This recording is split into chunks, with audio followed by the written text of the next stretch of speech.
Questions for reflection. The cloud of witnesses, the saints, the faithful of both the Hebrew Scriptures, the Old Testament, and the New Testament, are in the fullness of communion with the Lord. They now beckon all of us to continue following Jesus. Like athletes in a race who have already finished, they encourage us by their example and their prayers. This is the communion of saints, which the Church affirms and teaches us about.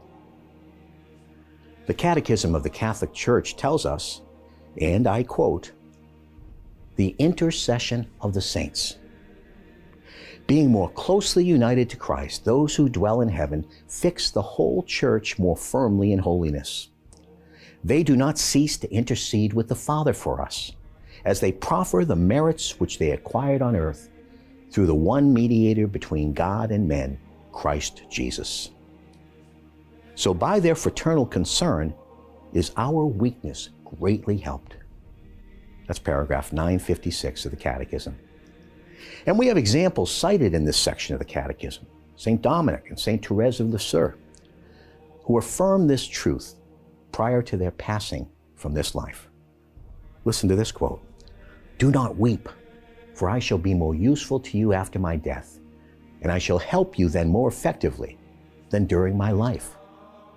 That was St. Dominic to his brothers on his deathbed. Listen to this, "I want to spend my heaven in doing good on earth." That's St. Therese of Lisieux. As the letter to the Hebrews exhorts us, we must keep our eyes fixed on Jesus, the author and finisher of our faith. Are we choosing to run the race every morning? Do we keep our eyes fixed on Jesus? Psalm 22, like many of the Psalms, is now viewed in the light of what is called the Paschal Mystery, the conception, birth, saving life, passion, death, and resurrection of Jesus Christ, as a predictive, messianic psalm. From the first sentence on, with the eyes of living Christian faith, one can see it is prophetic.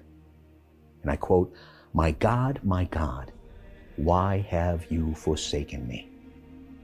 Jesus cried out these very words from the cross. Likewise, the psalmist explains, "All who see me sneer at me. They separate with the lip. They wag the head, saying, 'Commit yourself to the Lord. Let him deliver him. Let him rescue him, because he delights in him.'" Verses 7 and 8 of Psalm 22. The section which serves as our response at today's Holy Mass also predicts, and I quote, "The whole wide world will remember and return to Yahweh. All the families of nations bow down before him." We have a role to serve in helping bring this about as we choose to follow the Lord and allow him to use us as his instruments to lead others to him. Are we willing to become such instruments of his saving power? The resurrection of the daughter of Jairus and the healing of the woman with the flow of blood are signs of the kingdom breaking through in the earthly ministry of Jesus Christ. They follow in the gospel narrative right after Jesus dramatically delivers the Gerasene demoniac from an evil spirit. The power of God was breaking through, healing the sick, delivering the oppressed and possessed, overcoming even death itself.